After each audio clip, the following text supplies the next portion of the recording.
ಎಲ್ಲರಿಗೂ ನಮಸ್ಕಾರ. Welcome back to my channel. ನೀವು ನೋಡ್ತಾ ಇದ್ದೀರಾ ಡಿಚ್ಚಿ ಕಿಚನ್ ಯೂಟ್ಯೂಬ್ ಚಾನಲ್. ನೀವೆಲ್ಲರೂ ಹೇಗಿದ್ದೀರಾ? ಎಲ್ಲರೂ ಚೆನ್ನಾಗಿದ್ದೀರಾ ಅಂತ ಅನ್ಕೊಂತೀನಿ. ನನಗೆ 4 ದಿನದಿಂದ ಸ್ವಲ್ಪ ಹುಷಾರಿರಲಿಲ್ಲ, ಅದಕ್ಕೆ ಯಾವುದೇ ವೀಡಿಯೋಸ್ ಕೂಡ ಮಾಡ್ತಾ ಇರಲಿಲ್ಲ. ನಾನು ಅಡುಗೆ ಕೂಡ ನಾನು ಮಾಡ್ತಾ ಇದ್ದಿದ್ದು ಕಮ್ಮಿನೇ. ಸ್ವಲ್ಪ ಹೋಟ್ಲಿಂದ ತರೋದೇ ಆಗಿತ್ತು, ಇಲ್ಲಾಂದರೆ ಮನೆಯವ್ರಿಗೆ ಫ್ರೀ ಇದ್ದರೆ ಮನೇಲಿ ಮಾಡಿಕೊಡ್ತಿದ್ರು.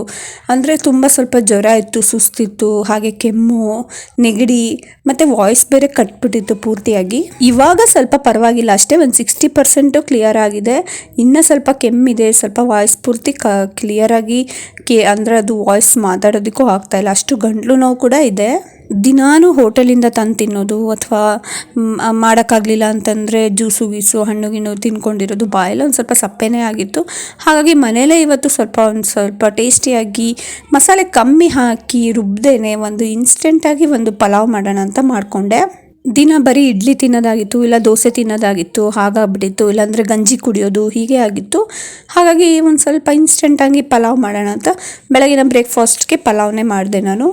ಕೆಲವು ಸತಿ ಹಾಗೆ ಆಗುತ್ತೆ, ನಾವೇನೋ ಅಂದ್ಕೊಂಡಿರ್ತೀವಿ, ಏನೋ ಮಾಡೋಕ್ಕೆ ಹೋಗಿರ್ತೀವಿ ಅಥವಾ ಇನ್ನೇನೋ ಆಗಿರುತ್ತೆ. ನನಗೆ ಇನ್ಫೆಕ್ಷನ್ ಆಗುತ್ತೆ ಅಂತಲೇ ಅಂದ್ಕೊಂಡಿರಲಿಲ್ಲ, ಕೆಮ್ಮು ಬರುತ್ತೆ ಅಂತ. ಸಡನ್ನಾಗಿ ಬಂತು. ವೆದರು ಕೂಡ ಹಾಗೆ ಇದೆ ಅಲ್ವಾ. 2-3 ದಿನ ನೋಡಿದೆ, ಕಮ್ಮಿನೇ ಆಗಲಿಲ್ಲ. ಮತ್ತೆ ಹೋಗಿ ಕ್ಲಿನಿಕಲ್ಲಿ ತೋರಿಸಿ ಒಂದು ರಾಶಿ ಟ್ಯಾಬ್ಲೆಟು ಆಮೇಲೆ ಸಿರಪ್ಪುಗಳೆಲ್ಲ ಕೊಟ್ಟಿದ್ದಾರೆ. ಅದೆಲ್ಲ ಕುಡಿದು ಹಣ್ಣು ಗಿಣ್ಣು ತಿನ್ನೋಷ್ಟ್ರಲ್ಲಿ ಒಂಥರ ಬಾಯೆಲ್ಲ ಒಂಥರ ಪೂರ್ತಿ ಸಪ್ಪೆನೇ ಅಂತ ಅನ್ನಿಸ್ಬಿಟ್ಟಿತ್ತು. ಈ ಥರ ಪಲಾವ್ ನಾನು ಆಲ್ರೆಡಿ ಮಾಡ್ತಾ ಇರ್ತೀನಿ. ಅಂದರೆ ಮಾಮೂಲಿ ಸ್ವಲ್ಪ ಒಗ್ಗರಣೆ ಹಾಕೋದು, ಬಿರಿಯಾನಿ ಮಸಾಲ, ಚಕ್ಕೆ, ಲವಂಗ, ಸ್ವಲ್ಪ ಕಸೂರಿ ಮೇಥಿ ಹಾಕಿದ್ರೆ ಗಮ್ಮಂತ ಪರಿಮಳ ಬರುತ್ತೆ ಅಂತ ಅದನ್ನು ಹಾಕೋದು.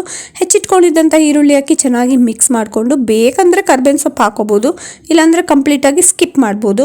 ಅದಾದಮೇಲೆ ಯಾವ್ದು ಇಷ್ಟ ಬರುತ್ತೋ ಅದು ತರಕಾರಿ ಹಾಕೊಳ್ಳೋದು. ಕ್ಯಾರೆಟ್, ಬೀನ್ಸ್, ಆಲೂಗಡ್ಡೆ ಹಾಕೋಬೋದು, ನವಿಲ್ಕೋಸು ಹಾಕೋಬೋದು.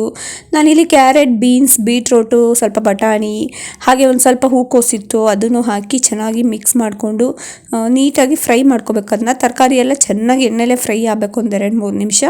ಅದಾದಮೇಲೆ ಸ್ವಲ್ಪ ನಾನಿಲ್ಲಿ ಮಸಾಲೆ ಏನು ಹಾಕ್ತಾ ಇಲ್ಲ, ಮನೇಲೆ ಮಾಡಿರೋ ಶುಂಠಿ ಬೆಳ್ಳುಳ್ಳಿ ಪೇಸ್ಟ್ನ ಸೇರಿಸ್ದೆ. ಒಂದು ಸ್ವಲ್ಪ ಅಚ್ಚ ಖಾರದ ಪುಡಿ, ಆಮೇಲೆ ಗರಂ ಮಸಾಲ, ಒಂಚೂರು ಧನಿಯಾ ಪುಡಿ, ಒಂಚೂರು ಅರ್ಶಿನದ ಪುಡಿ ಹಾಕಿ ಚೆನ್ನಾಗಿ ಮಿಕ್ಸ್ ಮಾಡ್ಕೊಬೇಕು. ಅದಾದಮೇಲೆ 1:2 ನೀರು ಸೇರಿಸಿ ಅದನ್ನು ಕುದಿಯೋದಕ್ಕೆ ಬಿಡಬೇಕು.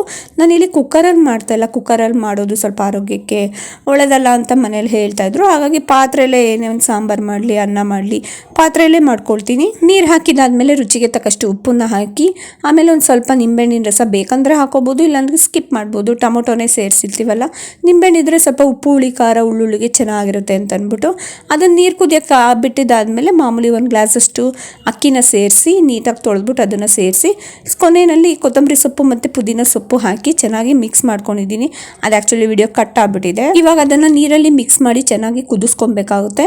ಆಮೇಲೆ ಸ್ವಲ್ಪ ಉದ್ರಾಗಿ ಬರಲಿ ಅಂತ ಅಂದ್ಬಿಟ್ಟು 1/4 ಚಮಚ ಆಗೋಷ್ಟು ತುಪ್ಪನ ಸೇರಿಸಿ ಚೆನ್ನಾಗಿ ಮಿಕ್ಸ್ ಮಾಡಿಕೊಂಡು ಒಂದು ಪ್ಲೇಟ್ನ ಮುಚ್ತೀನಿ. ಕಮ್ಮಿ ಉರಿ ಕೊಡ್ತೀನಿ.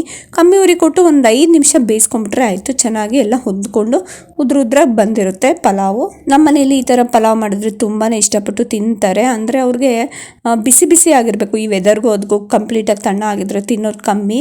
ಬಿಸಿ ಬಿಸಿ ಆಗಿದ್ದರೆ ಸರ್ವ್ ಮಾಡ್ಕೊಂಡು ಆರಾಮಾಗಿ ತಿಂತಾರೆ. ನೋಡಿ ಎಷ್ಟು ಚೆನ್ನಾಗಿ ಬಂದಿದೆ ಅಂತ ಅಂದ್ಬಿಟ್ಟು ಇನ್ಸ್ಟೆಂಟಾಗಿ ಮಾಡ್ಕೋಬೋದು. ಕೇವಲ ಒಂದು 5-6 ನಿಮಿಷದಲ್ಲೇ ಮುಗ್ದೋಗ್ಬಿಡುತ್ತೆ. ನನಗೂ ಸ್ವಲ್ಪ ಗಂಟ್ಲು ಕಟ್ಟಿತ್ತಲ್ಲ, ಹಾಗಾಗಿ ಇನ್ಸ್ಟೆಂಟಾಗಿ ಒಂದು ಪಲಾವ್ ಮಾಡಿ ಬೆಳಗಿನ ಬ್ರೇಕ್ಫಾಸ್ಟ್ನ ಮುಗಿಸ್ದೆ. ಅದಾದಮೇಲೆ ಸ್ವಲ್ಪ ರೆಸ್ಟ್ ಮಾಡೋಣ ಅಂತಂದ್ಬಿಟ್ಟು ರೆಸ್ಟ್ ಮಾಡಿದೆ. ಇದಾಗಿತ್ತು ನನ್ನ ಫೀವರ್ ಸ್ಟೋರಿ. ಈ ವಿಡಿಯೋನ ಕಂಪ್ಲೀಟಾಗಿ ನೋಡಿದರೆ ನಿಮ್ಗೆ ಏನು ಅನ್ನಿಸ್ತು ಅಂತ ಕಮೆಂಟ್ ಮಾಡಿ. ಹಾಗೆ ನೀವೆಲ್ಲ ಹುಷಾರಾಗಿದ್ದೀರಾ ಅಂತ ಅದನ್ನು ಕಮೆಂಟ್ ಮಾಡಿ. ಈ ವಿಡಿಯೋ ಇಷ್ಟ ಆಗಿದ್ರೆ ಪ್ಲೀಸ್ ಒಂದು ಲೈಕ್ ಮಾಡಿ, ಶೇರ್ ಮಾಡಿ. ಹೊಸದಾಗಿ ನನ್ನ ಚಾನಲ್ನ ನೋಡ್ತಾ ಇದ್ದರೆ ಪ್ಲೀಸ್ ಸಬ್ಸ್ಕ್ರೈಬ್ ಮಾಡ್ಕೊಂಡು ನೋಡ್ತಾ ಇರಿ. ಹೀಗೆ ನನಗೆ ಸಪೋರ್ಟ್ ಮಾಡ್ತಾ ಇರಿ. Thank you for watching. ಮುಂದಿನ ವಿಡಿಯೋದಲ್ಲಿ ಸಿಗ್ತೀನಿ.